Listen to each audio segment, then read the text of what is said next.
नाज़रीन आदाब, मैं हूँ आपकी मेज़बान डॉक्टर हलीमा सादिया और आप देख रहे हैं जहान मन। जहान मन रमज़ान स्पेशल में मैं आप सभी का तहे दिल से खैर मकदम करती हूँ। आजकल हम रमज़ान के किसी न किसी गोशे पे बात कर रहे हैं और आज हम जिस मौजू पे बात करेंगे वो है क़ज़ा और कफ़ारा, दोनों में क्या फ़र्क है। देखिए, रमज़ान का महीना है, नेकियों की बहार आई हुई है। हर तरफ आप जहाँ भी देखें वहाँ लोग खैरख्वाही की बातें कर रहे हैं, हमदर्दी की बातें कर रहे हैं और लोग अल्लाह से लौ लगाने की बातें कर रहे हैं। हम भी ख़ास तौर से इबादत का एहतमाम कर रहे हैं, कुरान शरीफ की तिलावत कर रहे हैं, ज़िक्र अस्कार कर रहे हैं और हर कोई ये कोशिश कर रहा है कि इस महीने में ज़्यादा से ज़्यादा सवाब हासिल कर सकें, ज़्यादा से ज़्यादा अल्लाह से अपना क़ुर्ब बढ़ा सकें। लेकिन ऐसे में कुछ ऐसे भी अफराद हैं जो रमज़ान में रोज़ा नहीं रख रहे हैं। आखिर क्या वजह है? दो ही वजूहात होंगी। पहली वजह तो ये होगी कि या तो उनके साथ कोई उज़्र लाहिक हो गया, अगर ख़वातीन हैं तो हैज़ निफास की कैफियत हो गई, या फिर किसी को सफ़र दरपेश हो गया, या फिर किसी की तबीयत ख़राब हो गई। तो ये सब वो आर्ज़े हैं जिनके लाहिक होने से एक इंसान रोज़ा नहीं रख पाता है, तो उसे इस सूरत में क़ज़ा रखनी होती है। लेकिन कुछ ऐसे भी अफराद हैं जिनका ये कहना है कि हमारा मन नहीं कर रहा रोज़ा रखने को, हम नहीं रखेंगे, क्यों रखते हम, हमारे लिए रोज़ा कोई ज़रूरी नहीं है रखना, और उन्होंने रोज़ा नहीं रखा। ऐसे अफराद जिन्होंने बग़ैर किसी उज़्र के, बग़ैर किसी वजह के रोज़ा छोड़ दिया और फिर उन्हें ये एहसास हुआ कि जो कुछ उन्होंने किया वो गलत किया, अपने किए पे शर्मिंदा हैं और चाहते हैं कि इसका इज़ाला कैसे हो, तो इसके लिए अल्लाह ताला ने हमें हुक्म दिया है कफ़ारा का। यानी जानबूझ करके अगर कोई एक रोज़ा छोड़े बग़ैर किसी उज़्र के, तो एक रोज़े का उसको कफ़ारा क्या देना होगा, अब उसे हम तफसील से जानेंगे। ऐसे तो रमज़ान के रोज़ों का ज़िंदगी भर रोज़ा रख के भी एक भी रोज़े का बदल नहीं हो सकता है, क्योंकि जो रमज़ान के रोज़े की अहमियत है, जो फजीलत है और जिस मकसद के लिए रोज़ा फ़र्ज़ किया गया है, वो और दीगर दिनों में रोज़ा रखने से हासिल नहीं हो सकता। लेकिन फिर भी इंसान गलतियों का पुतला है, उससे ख़ताएँ सरज़द हो जाती हैं। अगर ऐसे में कोई ख़ता सरज़द हो गई तो उसको क्या करना चाहिए? तो इसके लिए कफ़ारा का हुक्म आया है। और कफ़ारा क्या है? कफ़ारा ये है कि सबसे पहले तो कफ़ारा ये है कि हमें, चूँकि नबी सल्लल्लाहु अलैहि वसल्लम के ज़माने में हम सबको मालूम है कि उस वक्त आदमियों को ख़रीदा और बेचा जाता था, इसलिए वहाँ पे ग़ुलाम और लौंडियों का रिवाज था। जो लोग ख़रीदते थे आदमियों को, वो उनके ग़ुलाम हो जाते थे, अगर औरतें होती थी तो लौंडियाँ हो जाती थीं। तो कफ़ारे की पहली सूरत तो ये है कि किसी भी ग़ुलाम या लौंडी को ख़रीद के आज़ाद करना, चाहे वो ग़ुलाम या लौंडी मुस्लिम हो या गैर मुस्लिम हो, उसकी कोई शर्त नहीं है।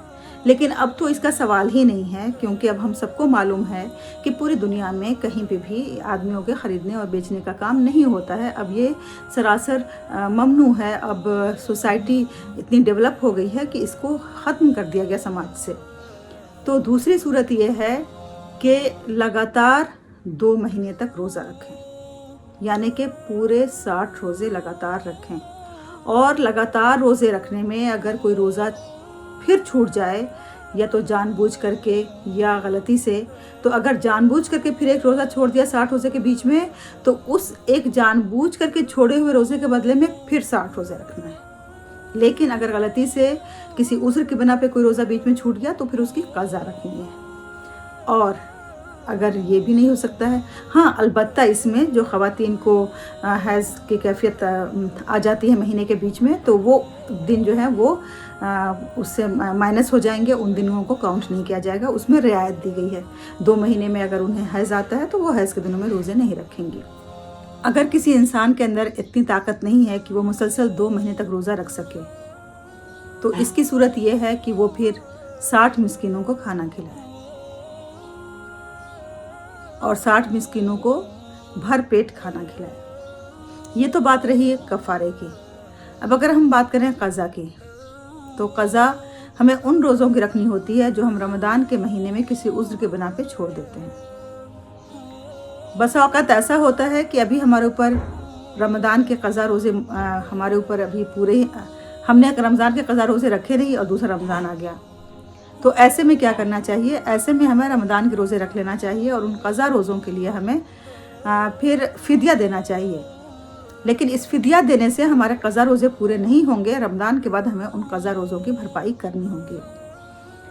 رمضان کے روزے اگر ہم نے لگاتار چھوڑے ہیں یا بیچ بیچ میں بیمار ہونے کی بنا پہ یا کسی اور اس کی بنا پہ، سفر کی بنا پہ ہم نے چھوڑے ہیں، جیسے کہ ارشاد ربانی ہے فمن کانا منکم مریضا او علی سفر فعدۃ من ایام اخر، تم میں سے جو کوئی بیمار ہو یا پھر سفر میں ہو تو اسے چاہیے کہ وہ دوسرے دنوں میں روزوں کی تعداد پوری کرے۔ تو اگر ہم نے لگاتار روزے چھوڑے ہیں یا پھر بیچ بیچ میں چھوڑے ہیں، قضا میں کوئی شرط نہیں ہے کہ ہم لگاتار ہی رکھیں یا ایک ایک دو کر کے رکھیں، ایسی کوئی شرط نہیں ہے، اپنی سہولت کے حساب سے رکھ سکتے ہیں۔ حضرت عائشہ رضی اللہ عنہا شعبان کے مہینے میں رمضان کے قضا روزے رکھا کرتی تھی، اس کی بھی سہولت ہمیں دی گئی ہے۔ اگر کسی انسان کے اندر اتنی طاقت نہیں ہے کہ وہ روزے کے بدلے میں روزہ رکھے، جیسے کوئی انسان بہت بیمار ہے اور اس سے صحت یابی کی امید نہیں ہے، یا پھر وہ یہ سوچ رہا ہے کہ میں صحت یاب ہونے تک پتہ نہیں زندہ رہوں یا نہ رہوں، تو ایسے میں وہ فدیہ ادا کرے اس روزے کی۔ اور فدیہ کیا ہے؟ فدیہ یہ ہے کہ ایک مسکین کو 2 وقت کھانا کھلانا ہے، یا پھر 2.5 کلو گیہوں کے برابر اس کو پیسے دے دینا ہے۔ فدیہ ہم اپنی طرف سے بھی دے سکتے ہیں اور اپنے ان بزرگوں کی طرف سے بھی دے سکتے ہیں جو اب اس دنیا میں نہیں ہیں، لیکن ہمیں معلوم ہے کہ ان کے کچھ روزے ایسے ہیں جو باقی رہ گئے تھے، تو ہم ان روزوں کے بدلے میں ان کی طرف سے فدیہ دے سکتے ہیں۔ فدیہ دینے میں ہمیں اس بات کا خیال رکھنا ہے کہ فدیہ ہم اپنے خاندان والوں کو نہیں دے سکتے یا ان کو نہیں دے سکتے جو ہماری کفالت میں ہیں، بلکہ فدیہ مسکینوں کو دینا ہے، حاجت مندوں کو دینا ہے، ان کو دینا ہے جو واقعتاً جن کو کھانے کی ضرورت ہے، جن کے پاس کھانے کو نہیں ہے۔ ایسا بھی نہیں کرنا ہے کہ جیسے اگر ہم کفارہ ادا کر رہے ہیں اور 60 لوگوں کو کھانا کھلانا ہے تو ہم نے گھر میں ایک پارٹی رکھ لی، رشتہ داروں کو بلا لیا، 60 لوگوں کو کھلا دیا اور ہم نے سوچا کہ ہمارا کفارہ ہو گیا۔ جی نہیں، ہمارا کفارہ نہیں ہوا، کیونکہ ہمیں کفارہ یا فدیہ کسی بھی صورت میں یہ دیکھنا ہے کہ مسکینوں کو کھانا کھلانا ہے، اپنے رشتہ داروں کو یا خاندان والوں کو یا وہ جن کی کفالت ہمارے ذمہ ہے ان کو نہیں کھلانا ہے۔ تو ناظرین، یہ ہیں کچھ احکام کفارے اور فدیہ کے بارے میں۔ ہماری کوشش سب سے پہلے تو یہ ہونی چاہیے کہ رمضان کے پورے روزے ایمان اور احتساب کے ساتھ رکھیں۔ کوشش یہ کریں کہ کوئی روزہ ہمارا قضا نہ ہونے پائے، لیکن اگر خدا نخواستہ کوئی روزہ قضا ہوا تو ہمیں فوراً ہی اس قضا روزے کو پورا کرنا چاہیے، اور اس کے بدلے میں اگر ہم ادا نہیں کر پاتے، ہمارے اندر استطاعت نہیں ہے، تو اس کے بدلے میں فدیہ دے دینا چاہیے، کیونکہ یہ شریعت کے وہ احکام ہیں جس میں لاپرواہی ہم کو بہت مہنگی پڑ سکتی ہے۔